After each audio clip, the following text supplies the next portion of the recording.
The following is an exclusive presentation of WI Garden Media, the voice of Garden Talk Radio.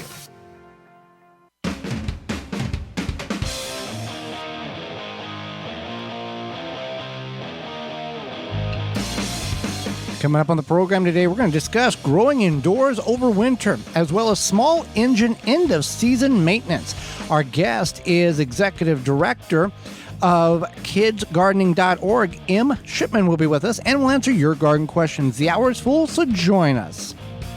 You are listening to the most informationally packed hour of garden-focused radio in the country and on the internet with your host, husband and wife team Joey and Holly Baird. This is the Gardening with Joey and Holly radio show. And welcome to the Gardening with Joey and Holly radio show. Happy you've allowed us to get part of your day and join us talking gardening and all things in between. I'm your host, Joey Baird. Beside me is my wife, co-host, best friend, and gardening partner, Holly Baird. This program is for you, about you, to help your garden grow better, to maintain your landscape, grow healthier trees, make your grass look greener, as well as preserving what you grow. Love that you've taken time to listen to the program, however you're doing such, whether it's on the radio, on our parent website, which is the WisconsinVegetableGardener.com, or podcast replay, or in-studio video replay, or somewhere in between. Thank you so much. You want to be part of the program? Send us an email to gardentalkradio@gmail.com. That's gardentalkradio@gmail.com. And you can send your questions in or say, hi, how you doing? We'd love to hear where you're listening to us from. You can also give us a call toll-free, coast to coast, at 1-800-927-SHOW. That's 1-800-927-7469. Well, this segment, Holly, we're going to talk about growing indoors over winter, and it's sponsored by Happy Leaf LED Grow Lights. You can use coupon code Joey Holly to get 10% off your order of $90 or more at happyleafled.com. A professional grade grow light with a home gardener's affordability. So there's things in which are very easy to grow indoors, and there's things which take a little bit more education and technique and equipment. Sure. So first thing you want to do is it'd be helpful to figure out what you want to grow, but also to find a designated spot. So this might be kind of twofold, where you know how much space you have, or you determine what you want to grow and then you decide what space you have, kind of whatever works best for you and what you have, I guess available is the best word. And start simple if you've never done this before. Yeah, definitely. And I think also knowing if you want to try something like hydroponics, or like a passive hydroponics, or even growing in a neutral material like coco coir or something like that. And Happy Leaf LED has multiple videos. HappyLeafLED.com has multiple videos on their website and tools in which you can go from I don't know what I'm doing to look what I grew in a matter of, just a few short weeks.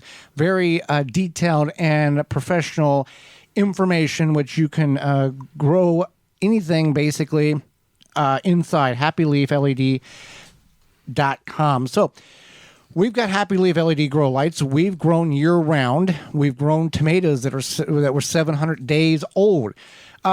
We've grown as simple as leaf lettuce. And I think leaf lettuce or leafy greens or cilantro are things in which one can grow very simply and successfully with very little knowledge in the realm of gardening indoors under grow lights. Absolutely. And some of those, even if maybe you want to use a grow light, but you also want to use a window or something like that, you can definitely grow like herbs, microgreens. Those can be grown by a window that gets some decent sunlight, like a south-facing window or even an east or west window. And the advantage to growing herbs indoors, whether using the Happy Leaf LED or that south-facing window, is you can have them year-round, and they don't require, full blazing 12 hours of sunlight. They can get away with minimal amount of sunlight and still do very well. We've had herbs grow in our south-facing window, hanging baskets, sage, and basil for years. And flowers are still there. They've been there for years without any assistance of artificial light. Absolutely. And you don't need necessarily artificial light. I think another thing is that you want to do your research, and I don't know if a lot of people always do this. They might impulsively buy an herb kit or something like that at the store, or even gifted something like that. And maybe it's herbs that are harder to grow or grow. I think they're kind of gimmicky. Yeah, grow differently, because rosemary takes a while. Up to 30 days to get them things to germinate. And then something like cilantro will grow pretty quickly. You can grow that in a party cup. You go to our parent website, thewisconsinvegetablegardener.com, and in the search bar, put growing cilantro year-round. We've got a video in which you can do it in party cups, in succession, and in your window. And you can have cilantro all year round. It doesn't matter where you're at. Right. Yep. That's exactly correct. So let's talk about some of the things that may be a little more difficult. Now, people, your mileage will vary based on how much, there's YouTube videos, good ones and bad ones, in regards to, hey, I want to grow this. Is it feasible? Is it worth my time? Is the reward, what's the end result? Am I just wanting to know that I grew a cucumber indoors, or am I wanting to grow a lot of something in order to have it used in a meal or meals? Because you've got to figure out what kind of effort input do you want to put into it, expecting an export of that energy. Right. And we've grown a few things indoors, and some of them were very successful, and other ones were unnecessary, yep. And just kind of, I don't want to say gimmicky, because it's not like we bought a kit or something like that, but it wasn't a sustainable option if we weren't the gardeners that we are. If we were just regular home gardeners like you, I don't think we would have done that, and that's okay. So one thing that we did grow was Tiny Tim tomatoes for 2 years, 700 days plus. Yeah, and that's not a really difficult plant to grow. Keep it under grow lights. I think it was 12 on, 12 off, 10 on, 14 off, something like that. And they grew fine. And they would produce about every 30 days. You get them. We had 3 of them in 1 gallon grow bags from rootmaker.com. And they would produce about half of a cereal bowl full of tomatoes every month. And it worked really, really well. I don't think that's a difficult thing to grow. Now, potatoes, peppers, green beans, now you're getting in the realm of more challenging. Growing peppers indoors, we have found, was just very difficult for reasons that we still have not figured out what we did wrong. Green beans, you have to have a lot in order to get some. And we did that, I think, in hydroponics. Yes, in hydroponics. Yeah. And potatoes, again, you have to have temperature control, light, moisture, all these things. You have to have the proper control of light, that you don't have too much light, and make sure you have enough light. So you want to start out simplistic and then work your way up to more advanced, wherever you're at on the spectrum of growing indoors or gardening in general. Exactly. And you want to just kind of, keep in mind that just because you saw it on a social media post, that it's not necessarily going to go that way for you. Now, I will say, Holly, and I'm not trying to push the product, but they're a sponsor, and we've used them for going on 10 years now, 13 years now. Happy Leaf revolutionized how we started seeds and how we grew things indoors, because the technology and the spectrum of light in them, the people at Happy Leaf having the engineering degree, understanding what a plant requires in order to grow correctly. No, and I completely agree. There is a lot of science there, and it's proven science and tested science, and even just for us, the good science. Yeah, the good science. Even just for us, knowing that there is an engineer there who has designed this to make it successful, as opposed to maybe some random grow light you pick up at the home offline, made from somewhere in some other country that's El Cheapo. Right, and these are made in the USA, yep. And the company's in Northern Illinois, and it's a husband and wife team. And when you talk to the owner, the guy who created this, he's very passionate about it. It's very hands-on. He tells you what's going on, but he doesn't talk over your head. Right, very grassroots, like not some sort of big corporation. And I think for me, that's why we continue to also work with them, because they are who they are. They're like us. Yeah, they're just like us. They're just like you. Yeah. They are the neighbor you always wanted to have, or you have currently. They'll help you when you need help. They'll stay out of the way when you don't want them around. Yeah, they're very nice, respectful people. But I'm saying, if you've never grown indoors, you're missing an opportunity. Whether you're growing a basil, cilantro, herbs in the window, or you take another step and grow Tiny Tim tomatoes or lettuce on a repetitive succession planting, you're missing an opportunity in which you can grow a little bit of freshness and give yourself some knowledge, earned knowledge over the winter when you can't grow in some parts of the country because there's 37 inches of snow outside. Yeah, and for me, I think that it's nice because if you get a little bit of the seasonal blues, winter blues, whatever you want to call it, it does give you kind of a pick-me-up. I remember one day when we were growing tomatoes, one year I had a tomato sandwich on, I think, like Christmas Day or Christmas Eve, and it's a nice little, like, hey, I grew this, and it's the beginning of winter, and I have this tasty breakfast. I think I ate it for breakfast. And the lights have the spectrum of what the sun is, but obviously not as intense. But it can help we're not doctors, and we don't know, one's seasonal lack of excitement. Because of the way the winter light, blues. The winter blues, the ways the light illuminates, it gives you that warmth that you're maybe lacking. Yeah, it could. And they have said that people will put their lights in their living quarters because they're so natural to the sun, and it kind of gives the people who have them in their living quarters a pick-me-up that normal lights don't provide. That makes sense. So this is our first year where we haven't had it, or this will be our first fall where we haven't had it going because our Tiny Tims didn't perish. Yeah, right. So I guess we'll have to see. Maybe we'll have to end up turning it on. Yeah. So with that being said, Holly, WaltonsInc.com also has a coupon code. Happy Leaf was Joey Holly to save 10% on orders over $90 or more at happyleafled.com. And Waltons has everything but the meat at WaltonsInc.com. Yeah, absolutely. We're brought to you today by our sponsor, Waltons Inc. We know you care about where your food comes from. Canning and preserving your fruits and vegetables is great, but what about the meat? We're coming upon deer harvest and other wildlife harvest season. You can get all the equipment, seasoning, and supplies to make sausage, turkey, and any other meat product your way to your high standard. Do you want to make snack sticks that people will actually like? Walton's created meatjuststicks.com, an informational site to help you make the best finished product. Walton's even has a full line of their own meat grinders, mixers, and sausage stuffers to help you go from animal to edible.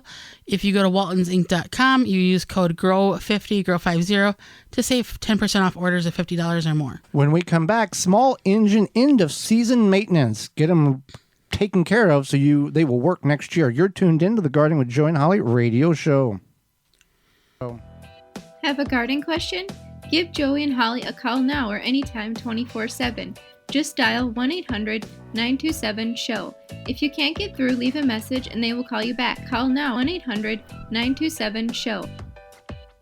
Grip 6 produces American-made products with sleek designs and quality materials. Based and manufactured in Utah, they have high-quality and durable products that last a lifetime. They're built beyond tough. Their wool socks come from Rocky Mountain sourced materials, are soft and comfortable, keep your feet warm and dry, and come with a lifetime guarantee. Even for the most sensitive toes, these socks are made for everyone. High-quality wool socks make a huge difference for happy feet. They fit in with all the many things you do from around the house to the outdoors and beyond. They are comfortable and long-lasting. These socks are great for gardening because they keep your feet so comfortable no matter the conditions outside. It's hard to overstate how amazing these feel to have warm, dry feet as you work in your garden. Designed and manufactured in-house for the best results and quality every time. When you purchase from Grip 6, you're supporting long life cycle products and American-made manufacturing. Check out their belts, wallets, and socks at grip6.com. Use coupon code RADIO15 to save 15% off your order at grip6.com. Pomona's Universal Pectin is a high-quality pectin that gels reliably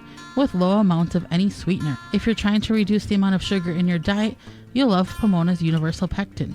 Now you can make healthy homemade jams and jellies sweetened to your taste. You can use sugar or honey to sweeten. Pomona's Universal Pectin keeps indefinitely when stored in an airtight container. Easy to use, versatile, and comes with directions and recipes in every box. Find out more and where to buy at PomonaPectin.com. Also available at natural food stores and online. Jung Seed Company is a family-owned and operated gardening company since 1907 with the largest selection of seeds and plants online. Use coupon code 10TG23 to receive 10% off your order at jungseeds.com. Again, that coupon code is 10TG23. Wisconsin Greenhouse Company has custom-made greenhouses to suit your needs. Year-round, strongest greenhouses that will last a lifetime. From agricultural to lounging to entertaining. For more information, go to wisconsingreenhousecompany.com. Dig planting holes from a comfortable standing position. Step, twist, pull, and plant. Visit ProPlugger.com. Family of fruit flies accompanies the fresh fruits and vegetables from your garden. You need rescue fruit fly traps. Rescue fruit fly traps use a food-grade lure that fruit flies can't resist, and thanks to their no-tip design, you won't have to worry about spills on your kitchen counters. Get rid of fruit flies fast with Rescue Fruit Fly Traps. Made in the USA by the makers of the popular Rescue Fly and Yellow Jacket traps. Learn more at rescue.com. That's RESCUE.com. The Gardening with Joy and Holly radio show is brought to you by the following: Dripworks, Rise Gardens, Grip 6, Bloomin' Easy, Fleet Farm, Waltons Incorporated, Blue Ribbon Organics, Tree Diaper. Find all sponsors at the WisconsinVegetableGardener.com and thank them for their support. Welcome back to the Gardening with Joy and Holly radio show. Moments away, we're going to discuss about taking care of those engines on your small devices before winter hits. But first, farm defense. Farm and garden in the ultimate comfort. Farmer's Defense has lightweight and durable sleeves to protect you against the elements while farming. Farmer's sleeves offer unparalleled protection of arms and skin for any farmer, gardener, or outdoor worker. Say goodbye to irritated skin and sunburns in the garden. Their sleeves offer cooling comfort protection against the elements outdoors. An alternative to thick clothing, Farmer's Defense is made of wicking material with UBF protection factor 50+ to protect you from allergens and scratches. To find all their great products and more, visit farmersdefense.com. So, as winter comes, you're going to have to take care of some of those small engines, whether it's a tiller, lawnmower, weed eater, or anything in between that you might be using, edger, in order to keep them healthy and happy all winter long so they will work for you in the spring. And there's some ways in which we can do this. Right. So when we're talking about the small engine things, we're talking about things like weed eaters, chainsaws, lawnmowers, even possibly a snowblower. For in the springtime, you might want to think about that, and then even like a riding lawnmower, because those are becoming, I think, more and more popular as they're coming down in price. Right. Yeah. Now, this is only for things that take gasoline. We don't know the battery stuff. That's on your own. If you've got that, that's on your deal. I think you just unplug it. Well, they're not plugged anyway. That's why they're battery. So anyway, riding you on some of the, it was kind of a joke. Okay. Yeah. You want to add a stabilizer to the fuel and run it for about 10 minutes in order to get it to circulate through the system. Now, other people may just run the fuel out of the engine completely to clean the carburetor completely out. Now, with these small engines, you might want to run it out and make sure you're not far away from where you park it. Right. Yeah. Now, riding lawnmower is different because riding lawnmower and push lawnmowers, they have a fuel and oil separated. The two cycle engines, your weed eater or your chainsaw, which you're probably going to be using for the winter, those things require a oil mixture in the fuel. And you want to get the high octane, the 93 is recommended at the fuel pump because it doesn't contain ethanol. Ethanol is the corn-based fuel, the E85 stuff. That's not good for these small engine carburetors. They will eat the carburetor out, and then you got to replace the carburetor. Now, it's not instantaneously. If you use the low octane, the 87, 88, that contains the ethanol in it, the engine will run fine, not a problem. But if you let it set for long term, it will not fire off or fire on very easily because the carburetor, that ethanol will eat that carburetor. And so then you want to, if you do choose to use that type of low-grade fuel, you want to run it through the system, use it up, and then put more in the next time. So you want to check on items that have oil in them separate from the fuel check the oil filter, check the if it needs to be changed, do it now so it's ready to go in the spring. Check the belts. Are the belts loose? Don't go down this road. Well, it's kind of okay. Maybe it'll make through another season, because it's not going to. No, and that could be frustrating if you're in the middle of trying to mow your lawn. The rain's coming. And you're pushing hard, and the belt goes, and it's not, Or you might be having like a party the next day or something, and you don't want the mosquitoes to eat you alive, and you're trying to mow the grass. And now, blah, blah, blah. a good professional homeowner, Holly, will have a professional homeowner will have a backup. We'll have an extra belt. We'll have an extra oil filter. We'll have an extra quart of oil. So there's always farmers are like this too. That if you need, have a certain belt for a tractor, you've got 2 extra. You always have 2 extra, no matter what. You always have 2 of everything, because when one goes bad, then you put that extra on. Then you still got an extra. Then you got to remember to get an extra for the extra. I have like backup shampoo and stuff. Okay, yeah. I don't think that's quite the same. I'm just saying. If you run out of shampoo, that doesn't prevent you from getting the field cut from hay or harvest or the grass cut. I like to have clean hair. Okay. So anyway, clean the dirty surfaces off your lawnmower deck under the surface. You take a hose and blow it out, because letting that set there is the long-term effects of it is going to cause the deck to rot. So at the end of the season, even after you've cut wet grass, doesn't hurt to take and spray all that grass out from underneath the deck, whether it's push or riding lawnmower. It's not good, and it's not good to cake up, because if you get too much caked up, then it's going to bog the motor down, and you're already bogging the motor down when you're cutting the wet grass, because it's got to get cut. Right. Okay. Yep. So then you want to also cover the machine while storing, which I think that if you put it in a garage is probably okay. But if you don't, maybe you don't, or you just have like you have to park it out behind a outbuilding. Yeah. Yeah. Or like you just have like a carport or something. Right. You want to make sure that it's covered, keep it out of the elements, etc. And then disconnect the battery. Does that sound right? Yeah. You can disconnect the battery. Also, professional homeowners will have a battery charger.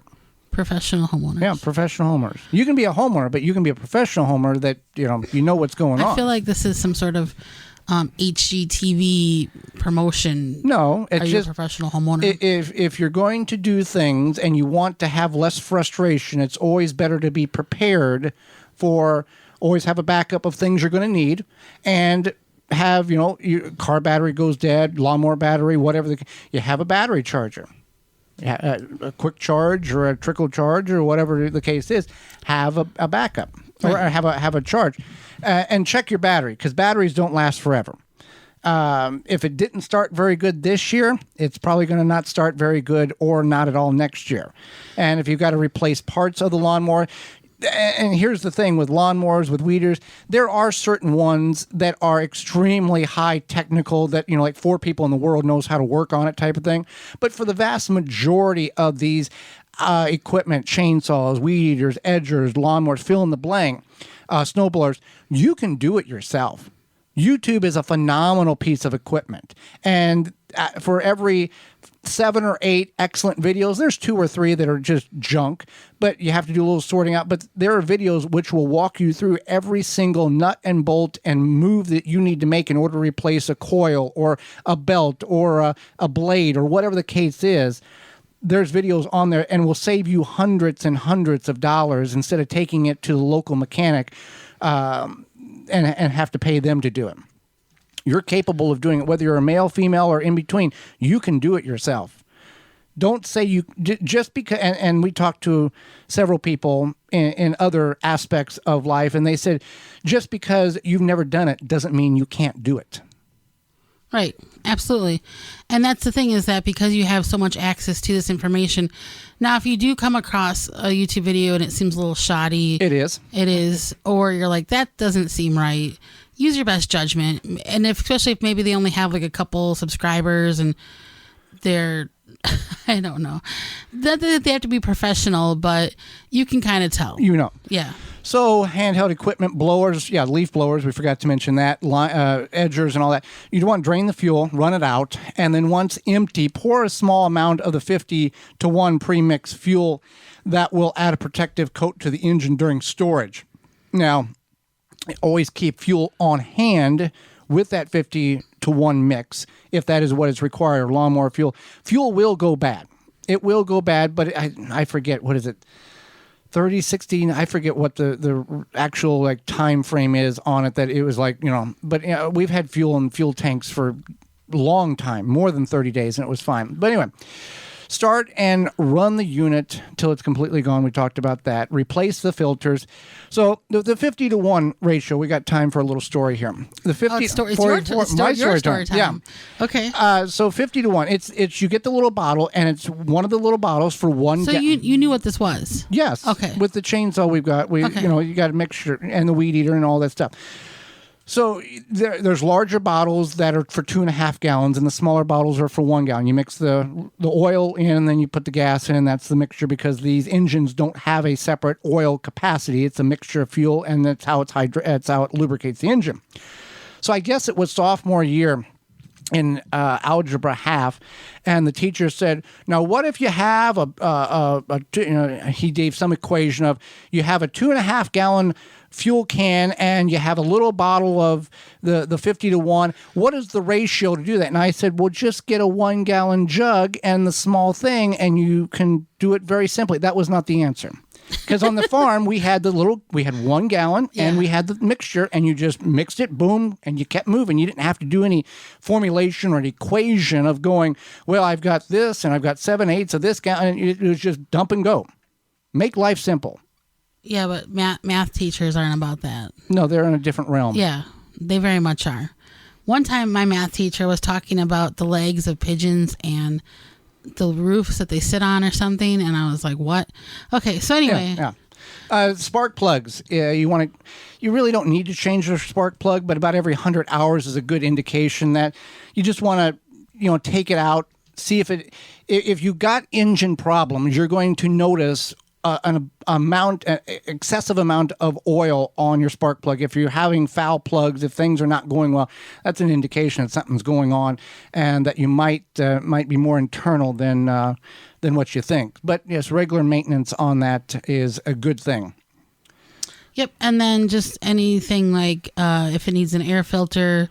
You can blow the air filters out of some of these, but if it gets to the point where it's been multiple years and the white is like brown because there's so much dirt impregnated into the filter that is not removable, that's choking the air to the engine, and you're losing horsepower and you're burning excess fuel in order to get the machine to do what it needs to do. Right, but just things like that, like you mentioned, the belts, the air filters, etc. And a clean engine, clean chainsaw, weed eater, motor, going to work a lot better.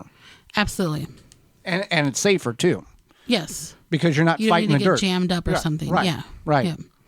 So that being said, you just keep in mind, if you got questions, you can certainly email us at gardentalkradio@gmail.com, or you can do you can go to the World Wide Web and go to that YouTube, and there's a lot of wonderful information on that, in which can save you, again, hundreds of dollars. Take it in the garage, in the shed. If your wife's not around, put it in the dining room floor, take it apart, and get it. Maybe the wife would like that. Maybe the wife would take it apart. Maybe the wife will help you. Yeah. Yeah. Ask nicely, please. Yeah. Don't be hating on the wives. There are some of them that don't want nothing to do with that. No, that's true. Yeah. But there's also some husbands that don't want nothing to do with that either. Yeah. So there you go. You be good. Yeah. All right. Well, also, who is good? Phylum Bioproducts, Holly. Yeah, just because it's fall, we don't want to forget about our yards and those Japanese beetles. They may be gone, but they're not far. Not only did they feast on your roses and berries this summer, they laid eggs on your turf so they can start again next year. Take a stand with Phylum's Grub Gone. Grub Gone is a non-chemical BT granule that specifically targets scarab pests and their larvae. Simply apply the granule with a spreader irrigate it into the soil and let the naturally occurring bacteria do its job. Not only is GrubGone easy to use, but it is the only non-chemical choice that effectively controls grubs. And the best part about it, it's non-toxic to bees and other beneficial insects. So GrubGone has no label restrictions for around flowering plants. So you don't have to worry about killing those beneficial insects that pollinate your garden. To find out more, go to grubgone.com or visit phyllumbioproducts.com. The natural choice. When we come back, we will be talking to Emily Shipman, the founder or the executive director of kidsgardening.org. You're tuned in to the Gardening with Joey and Holly radio show. Got a question for Joey and Holly? Send it via email anytime to gardentalkradio@gmail.com.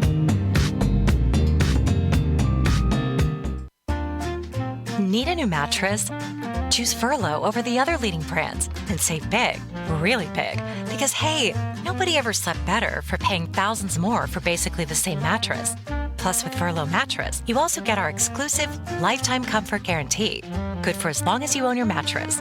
Comfort to comfort, dollars to dollars. Compare Furlow to the others and it's obvious. You get more bed for your buck. Wake up. Sleep better. Furlow. Blue Ribbon Organics, providing locally made organic compost and soil blends for gardeners, farms, landscaping, and more. To find our products nearest you, visit blueribbonorganics.com. Goodbye biting bugs and plant invaders. No More Bugs by Naturally Green Products is your answer. A product pioneered by the USDA and 14 years in business, No More Bugs has been a favorite by consumers across the country. More than a repellent, it is safe for you, your plants, pets, and home. Visit nomorebugs.net.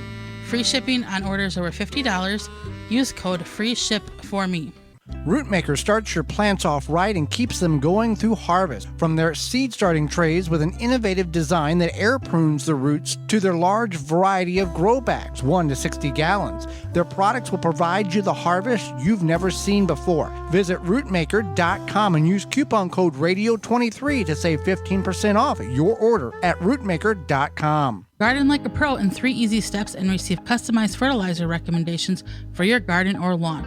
Soil Savvy helps you determine what nutrients your plants need to thrive. Never again overapply nutrients they don't need. A patented process that makes you a smart gardener. To get your soil test kit, go to mysoilsavvy.com. Worried about watering too much or too little? Tree Diaper technology is the best way to stabilize your soil moisture in your garden, trees, or houseplants. Use coupon code GARDEN15 to save 15% off at treediaper.com. The Gardening with Joy and Holly radio show is brought to you by the following: Shipman Manufacturing Incorporated, Aqua-Mart, Soil Savvy, Wind River Chimes, Wisconsin Greenhouse Company, Pro Plugger, Deer Defeat, Dripping Springs Oyas, Phylum Bioproducts. Find all sponsors at the WisconsinVegetableGardener.com and thank them for their support.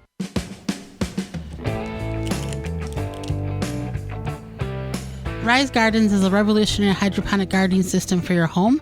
Instead of food traveling hundreds or even over 1,000 miles before it hits your plate, harvest veggies, herbs, and greens you need for dinner tonight in the comfort of your home. No green thumb required knowledge. Gardening made easy with the Rise Gardens app. Step-by-step guidance from seed to harvest. A complete garden on a shelf comes with everything you need to grow healthy and the freshest food for you and your loved ones. Fully customize your garden to your needs and preferences. For more information to get your Rise Garden, visit risegardens.com. Holly, let's go to the hotline and bring in our guest for this week. Shipman is the executive director of kidsgardening.org. She is a passionate advocate for children and the planet and believes that garden-based learning and hands-on plant-based education benefits both. Has also worked as a professional gardener, garden designer, and spends a lot of her free time and then some digging in the dirt. She's also the mom of 2 young boys. Welcome to the program, Em. Thank you. Thanks for having me. Well, we want to thank you for taking time out of your day to not only educate Holly and myself, but all of our listeners about this organization, kidsgardening.org. What is this program? Yeah, Kids Gardening is a national nonprofit organization. We were founded in 1982, so we have been around for 40 plus years, and we support garden-based learning. And what that means is we're working to ensure that all kids across the United States have the opportunity to learn through the garden. So we offer small grants to schools and community organizations to put in gardens for youth as learning spaces.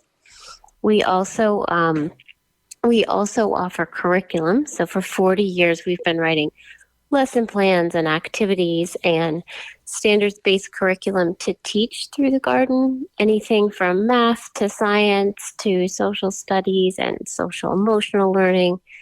You name it, it can be taught through the garden. And then finally, we have a program called the Kids Garden Community, and that launched in 2021. We have an online community free to use for anyone who gardens with kids. It's called the Kids Garden Community, and it's a place for people to network. It's like a social network for anyone who's gardening with youth to ask each other questions and share resources and learn from one another. Now, is there a specific age range that the organization focuses more on, or is it just a broad from 0 to like 17, 18? Yeah, it's that. It's broad from, pre-K all the way through high school. And, most of the educators and caregivers that we support are working with younger kids, but we'd love to see more opportunities for older youth to be doing garden-based learning as well. So could you list off, some benefits for kids to be in the garden, maybe like the top 3 or so? Yeah. Oh gosh, it's so hard to pick 3. There are so many. And, the important thing to keep in mind is they're all connected, right? And first and foremost, I think the most important benefit is that getting outside in nature and just working with plants and working in the soil and being physically active is so calming and regulating and healthy for kids. And it's a nice break to especially the school day if they're inside a lot or sitting down a lot.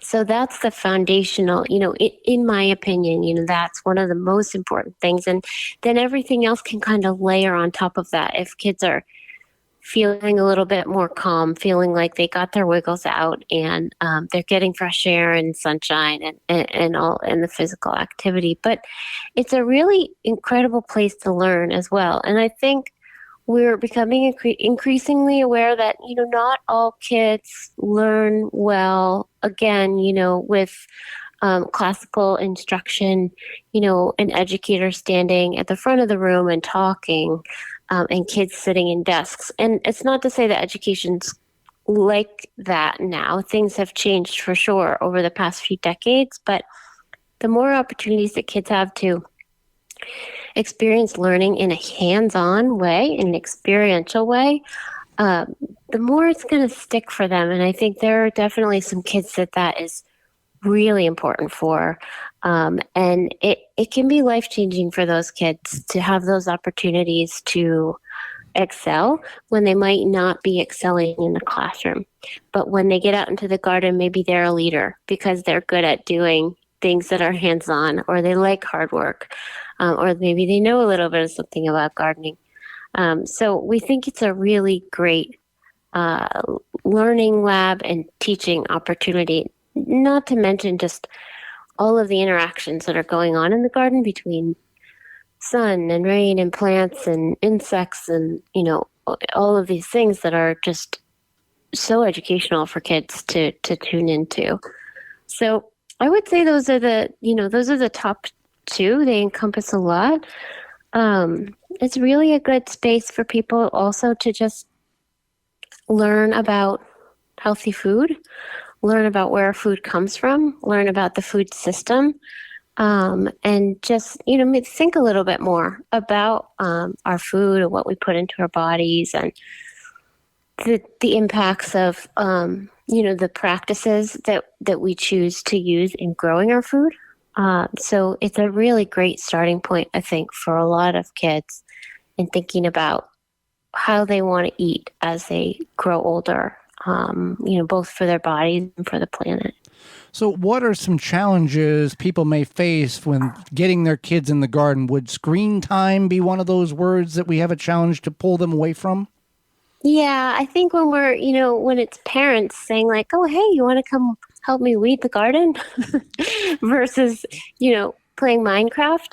Yeah, it's a challenge. And that's, one of the things that we've done at Kids Gardening is to create all kinds of fun activities that you can do with kids in the garden that don't feel like work. And they don't even necessarily probably feel like you're learning something. You're just having fun and the learning happens. So lots of fun activities that are easy to access that people can do with kids just to get them started. And I've noticed with my own kids, I think just exposure over time, they want to go out into the garden now. But when they were younger and they hadn't done it as much, they weren't as eager, and it took a little bit more convincing. I do think too, weather can be challenging for kids if it's very hot or if it's raining, those extremes. And we can do things with kids that are gardening activities that maybe aren't out in the extreme heat, or we can wait until the evening or the morning.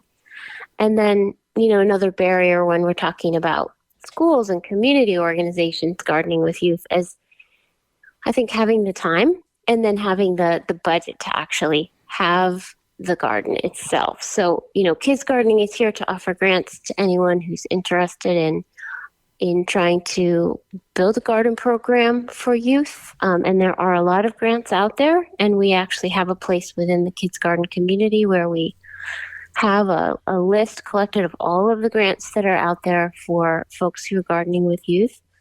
And then the time challenge that I mentioned, that's one that I don't have an answer to. It's harder than ever at schools to get time to do things that aren't aligned to teaching to standards and to the test, so to speak.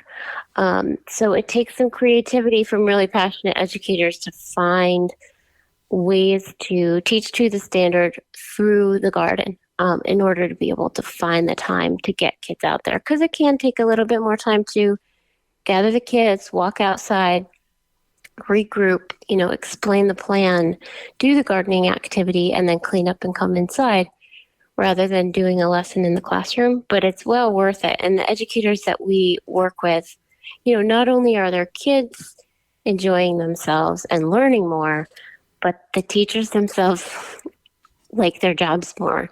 They're having fun. They're seeing kids really engaged, and they are enjoying their time in the garden. And I think that's important because teaching is a really, really difficult profession.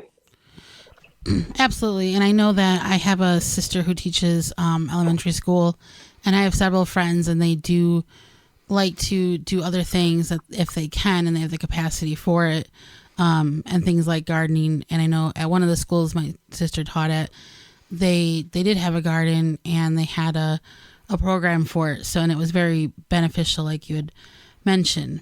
Now you do have a series about cultural inclusivity in the garden. What is that, and why is it so important for kids to learn? Yeah, we really picked up on this recently because we feel like the garden is, I think it all started with us with COVID, where we felt like, we all saw people flock to gardening during COVID, not only at their homes when we were all sort of stuck at home, but also in communities when people were able to gather safely outside and work in gardens and grow food for food shelves and meal sites. And we've just seen over the years gardens as this incredible space for bringing people together. And it's just such an opportunity in a school to celebrate all of the kids in a classroom, let's say, or, even in the school to talk about, their culture, where they come from, their heritage, their ancestors, traditional foods that they might eat at home, and veggies and fruits that their families might grow as part of those foods, and or agricultural practices that might be important to their family and their culture. So we just see gardens as this really great opportunity for kids to be able to share who they are and where they come from, and come together around that and share food, or, share stories about it, or share recipes. It's just a really nice way for people to come together and use it as a way to include everyone. And we feel like there are a lot of people in this country who bring a wealth of agricultural knowledge and gardening know-how, who might be new to this country, new Americans who may have come from a farming background, like more recently than than their North American counterparts. And so sharing those skills and that knowledge, I think, is really nice way to include people as well. Now, your website has some resources for educators. Can you talk more about those and maybe tell us a success story from a school garden? Yeah, I would love to. There's so many stories. So we have so many resources, hundreds of resources on our website. As I mentioned, we've been developing these resources for 40 years. So we have everything from easy to do activities that require very few materials to standards aligned sort of lesson plans and growing guides. And then we have published books around things like soil science and, like aligned to the standards. So it really runs the gamut. We also have a program called the Kids Gardening Content Club where folks can subscribe for $5 a month to receive a $7 credit towards some of our paid content. So I would say 95% of the content on our site is free for anyone to come and search and use. And there's a large section of that that's also in Spanish. But there's another 5% that are more in-depth guides and newer resources that people can also download for a small fee. So the Content Club allows people to do that by contributing monthly. But wow, some success stories. My favorite stories are usually ones that are youth-led, where the projects are things that the students themselves are really leading and wanting to do. And one of my favorite stories came from COVID. A young woman wrote to us and told us about a project she had really wanted to do. It stuck with me because her sister during COVID had committed suicide, and she was this young woman was beside herself with what to do with herself. It was COVID. It felt like the world was crashing down for her.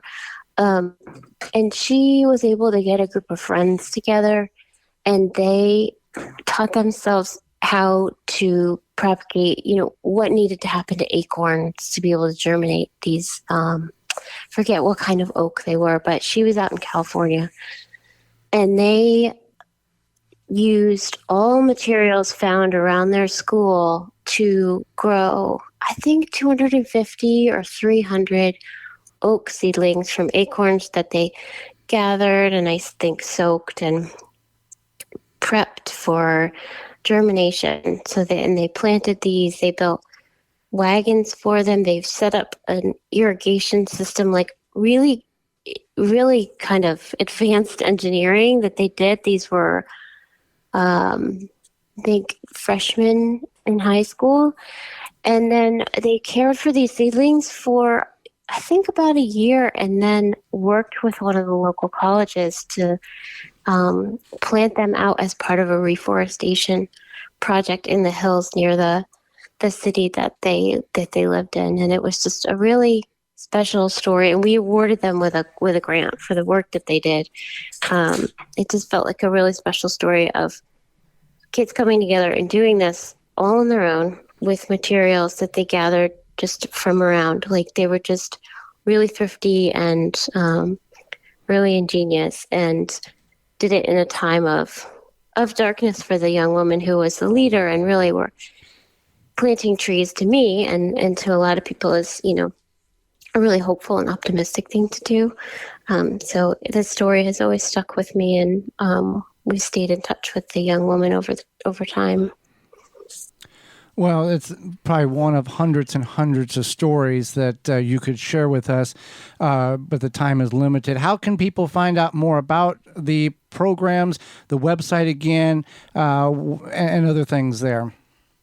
Yeah, so come to kidsgardening.org, And we actually just opened up one of our grants today. It's called the Budding Botanist Grant. So that's open.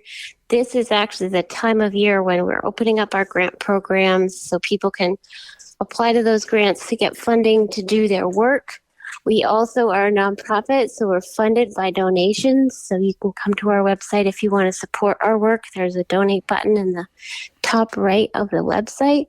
But again, it's kidsgardening.org. And if you want to follow us on social media, our handle almost everywhere is @kidsgardening. And the Kids Garden community that I mentioned, again, is free for anyone. And that's community.kidsgardening.org. Well, Em, we greatly appreciate the time and the information you've shared with us and about the organization and educating all of us. Thank you very much for that. Thank you. Absolutely. And when we come back, it's Your Garden Questions, Our Garden Answers. You're tuned into the Gardening with Joey and Holly radio show. Have a garden question? Give Joey and Holly a call now or anytime 24/7. Just dial 1-800-927-SHOW. If you can't get through, leave a message and they will call you back. Call now 1-800-927-SHOW. Head into Fleet Farm where you'll find everything you need. From tires to tree stands, drills to dog food, toys to tools, they've got it all. You can save even more at Fleet Farm when you join the Fleet Rewards loyalty program. You get exclusive offers and it's free to sign up. Get everything you need at a low fleet price. Shop in store or online today at Fleet Farm. Pomona's Universal Pectin is a high-quality pectin that gels reliably with low amounts of any sweetener. If you're trying to reduce the amount of sugar in your diet, you'll love Pomona's Universal Pectin. Now you can make healthy homemade jams and jellies sweetened to your taste. You can use sugar or honey to sweeten. Pomona's Universal Pectin keeps indefinitely when stored in an airtight container. Easy to use, versatile, and comes with directions and recipes in every box. Find out more and where to buy at PomonaPectin.com.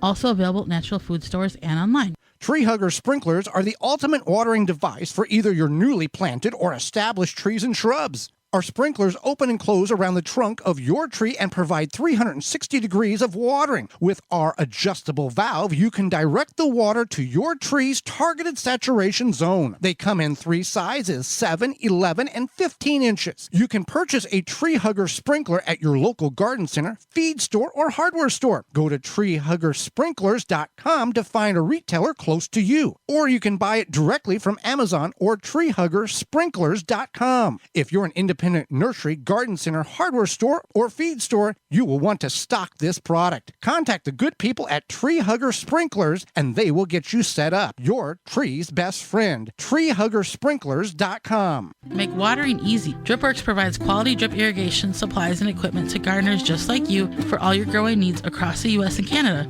Purchase online at dripworks.com.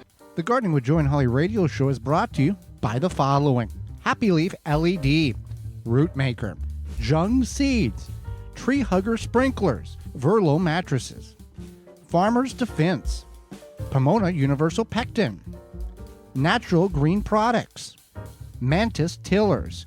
Find all sponsors at the WisconsinVegetableGardener.com and thank them for their support.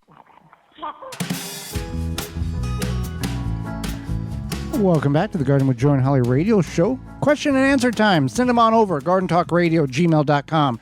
GardenTalkRadio@gmail.com. Or give us a call at 1-800-927-SHOW. That's 1-800-927-7469. This question is sponsored by Fleet Farm and FleetFarm.com. Can you take seeds from green tomatoes and save them?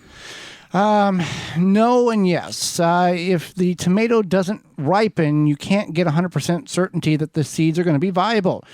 So they could work. You could probably get some viable seeds out of an unripened tomato. When you look at the seeds, you can often tell which are more developed and healthier by the bulkiness of the seed. It is best to leave them on the vine and bring them in to allow them to fully ripen before the seeds can be saved to assure that the higher percentile of seeds can be viable and will grow when you plant them next year. All right. Next question here.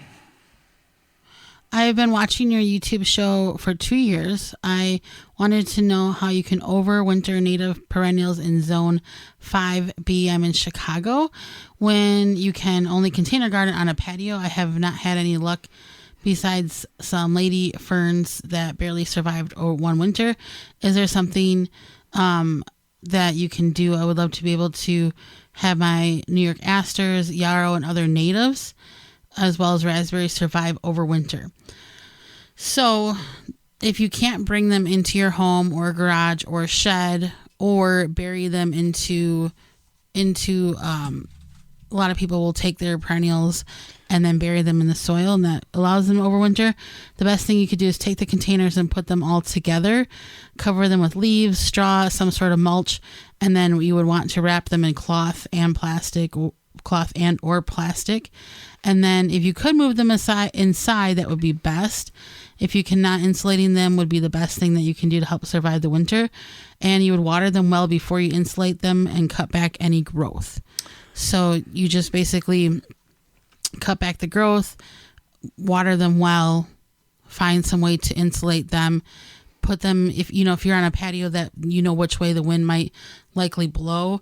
Might not be easy in Chicago, but if you know which way the wind might blow, you could probably put them like in the corner of the patio or something, depending on your setup.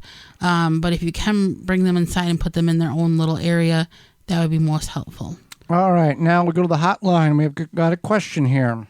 Yes, every year I raise beautiful tomatoes. I usually use beefsteak tomatoes. Last year the plants were huge and a lot of nice tomatoes. This year plants are huge, a lot of beautiful heavy tomatoes, but they're not turning red. They're dying on the vine. They're actually rotting green. Now the cherry tomatoes are turning red, no problem at all. It's just the larger tomatoes that are staying green. Thank you. My name is Philip. All right, let's see. So we can help Philip here. Yeah, we can help Philip. So one thing is if you're not watering enough, I don't think that's happening for Philip. He sounds like he's a responsible waterer. Tomato parent. So then the other problem is there's two different wilts that are fungal related. And so there's a fungal wilt disease, and then there's a tomato spotted wilt virus. So the fungal wilt disease is something that both of these are kind of live in the soil. But the fungal wilt disease, you want to pull the tomatoes out and then you want to rotate the crop. So if you decide to grow tomatoes next year, you move that crop to a different place in your garden for 3 to 4 years, unfortunately. But that way, if you can also find disease-resistant varieties, that's helpful too. They're typically labeled VF, which stands for verticillum and fusarium wilt resistance, because this is a common problem, and it can continue to be a problem if you don't throw the plants away and move your plants. So you want to throw the plants away, remove your plants, rotate your crops out, and then look for a disease-resistant variety if you can find it. And then the same thing for the tomato spotted wilt virus. It's not as aggressive as the fungal wilt, but it is still kind of aggressive. So you want to pull the plants out, and then if you can find the resistant tomato varieties, that's fine. Otherwise, you would just start again next year. There is walnut toxicity from black walnut trees, but that doesn't sound like the case here because he's been successful. Right. It's not preventing the plant from growing. Right. All right. Let's next question here. Should I top my raised beds off now in the fall, or should I wait till the spring and do it? Well, you can do it either way. Now, the advantage of doing it in the fall, assuming that you have no weeds in your raised bed, we've got our hands up. We've got terrible amount of weeds in a raised bed, and we're going to put weed barrier down and plant that method next year. However, if you have a weed-free, grass-free, pasture-free raised bed, you can do that now, and that just gets you a little head start in the spring. Advantage to that doing it in the fall is you might be able to, if you find your reputable independent garden center, and they might have the compost or soil blend that you want to use on sale, so you could get a deal on that. Put it in your raised beds, you're ready to go in the spring, and you don't have to deal with any of that. You can do it in the spring too. It's just there's going to be more of a rush for people getting that type of material. So you might be a little delayed on, hey, I need this. Well, we can't get that delivered until a week from Thursday. So if you want to get it and put it in a pile and you have somewhere safe to put it, you don't have to cover it, but that's also another option as well to have it if you can get the cost, the low cost of it now. Some may have it on sale, some may not. So with that being said, Holly, we are out of time, and we thank you for yours. Missed any portion of the program today, would like to revisit it, you can certainly do that by going to your favorite search engine and typing in the Gardening with Joy and Holly radio show, or you can send us an email to gardentalkradio@gmail.com, and we will send you a link to the program. Tune in to the program next week, where we'll be talking about living walls indoors, as well as planting those fall mums. And our guest chicken expert, Lisa Steele, will be with us to discuss what you should be doing if you want to get chickens next spring on your property. So until next week, for Holly Baird, I'm Joy Baird, and we will see you in the garden.